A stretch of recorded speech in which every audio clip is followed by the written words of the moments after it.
বিড়ালের মতো 500 বছর বেঁচে থাকার কোনো লাভ নাই।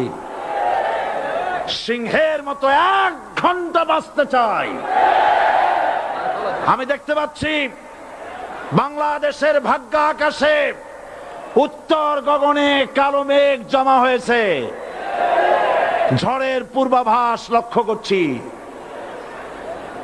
যদি মোকাবেলা করতে না পারেন সক্ষম ভাবে, এমন অন্ধকার গাঢ় কালো অমাবস্যার রাত আসতে পারে যার সুবে সাদেক হওয়া অসম্ভব।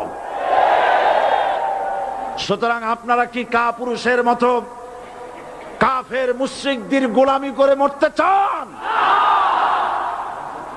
বিড়ালের মতো 500 বছর বেঁচে থাকার কোনো লাভ নাই। সিংহের মতো 1 ঘন্টা বাঁচতে চাই। তারপর বলছি কি, এরপরে বলছি